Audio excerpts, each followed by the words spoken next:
Okay, everybody, this is our last hour. We're going to heaven. That's where we're going in class. Are you going to heaven? How often do you think about it?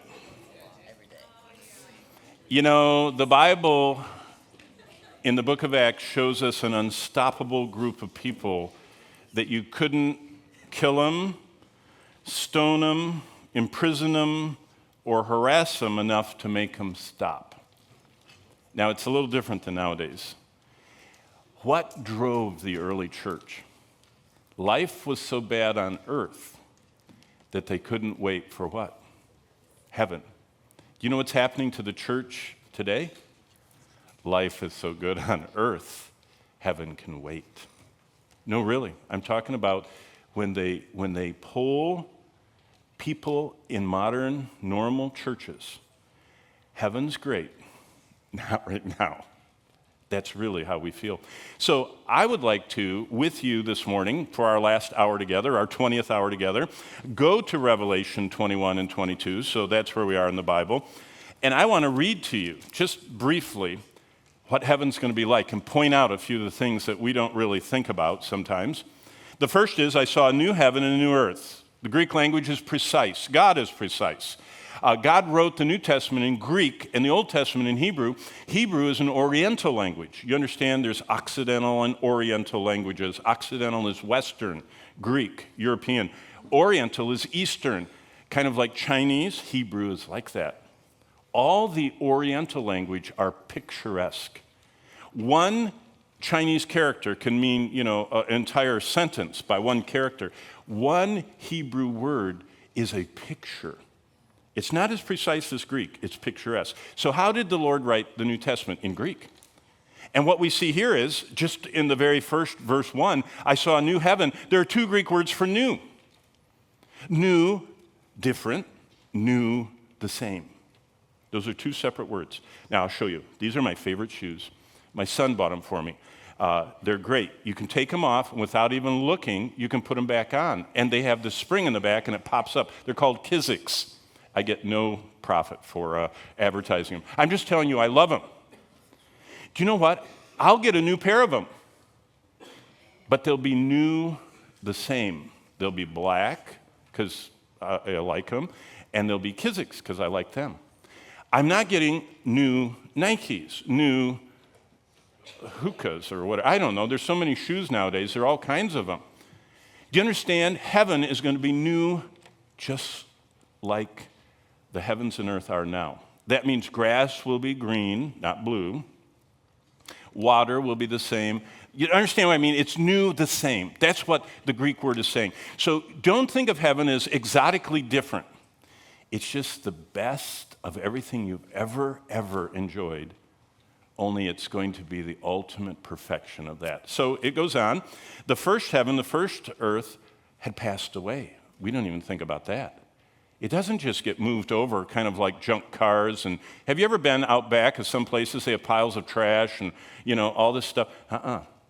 God reconstitutes the universe. We're going to see that in just a minute. That's what the whole 2 Peter chapter 3 is about. At an atomic level, God undoes the holding of the nucleus of every atom together. Do you know that like charges repel, right? You know that. You learned that in high school chemistry, and you're learning that in high school chemistry, all our high school guests visiting us. Why does the nucleus of an atom stay together when there are like-charged particles inside? Scientists don't know. They did. They said there's an invisible particle called a gluon. Gluon, like it's gluing it together. It's a great idea. We know, it says in Colossians, all things were created by him, and by him all things what? Consist. Jesus, the creator, holds together the universe. He built into it a self-destruct feature. And in just before chapter 21, he does that.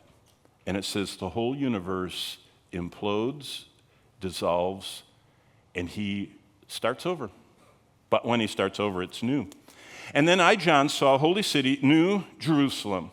Have you ever thought how Jewish Everything is in the Bible. We're going to a city called New Jerusalem.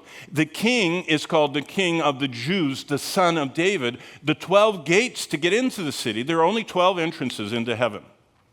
They have an angel standing by the gate, we'll see in just a minute, and the gate over the gate has a name. Each one is named after one of the 12 tribes of Israel. Now, you know what the reformers said, Martin Luther, God's done with the Jews. In fact, Martin Luther, my friend that I have all of his books and everything, he wrote a book. It was called To the German Nobility. That's the title of the book. What a title. To the German Nobility. Do you know what it says in there? The Jews are Christ killers, you can kill them. That was Adolf Hitler's favorite Lutheran book. He did it. Martin Luther believed the error of replacement theology. He believes that God is done and cast off the Jews, and now God has taken the church.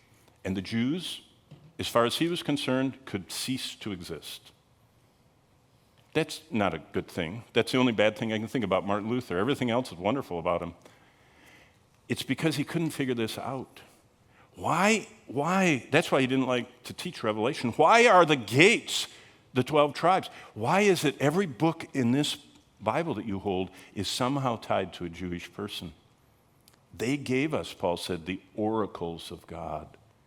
And our salvation is completely tied to a son of Abraham, who is the son of David, who is the son of man, who we know as Jesus Christ. But what is his second name after Jesus? It's Jesus Mashiach, Messiah of the Jews. So heaven is just a reflection of the Bible, and it's wonderful.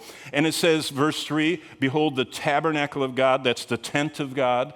A lot of us think about heaven as kind of like a mansion that we have. In fact, we sing that, I've got a mansion just over the hills, in that bright land that'll never grow old. No, it doesn't say we get a mansion. It says in John 14, in my Father's house are many, and then the Greek word is actually resting places. Now, it's translated in Old English, mansion, as in a place where a manse, in fact, they used to call pastors' houses manses, where they went to rest. But you know where the word is used in the Old Testament? In the ark. It says that Noah made a place at God's direction for every creature that came into the ark, their little nest.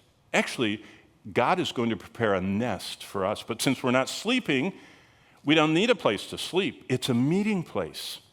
But we're all rooms in our Father's house. And so it goes on and on. Verse 4, he wipes away every tear from their eyes. Why would people be crying?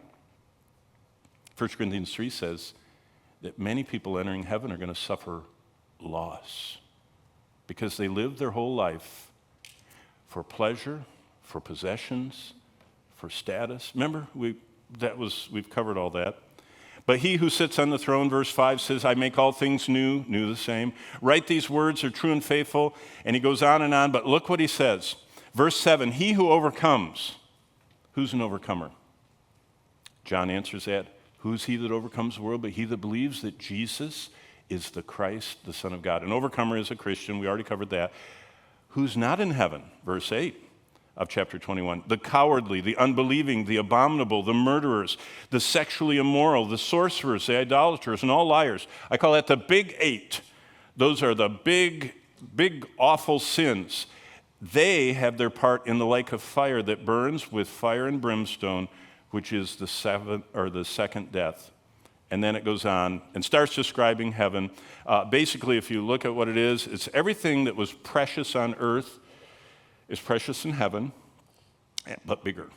I mean, the gates are made of pearls. An angel standing there. The floor is made of gold, but it's see-through gold. It reflects the light of the throne. I mean, it's just amazing.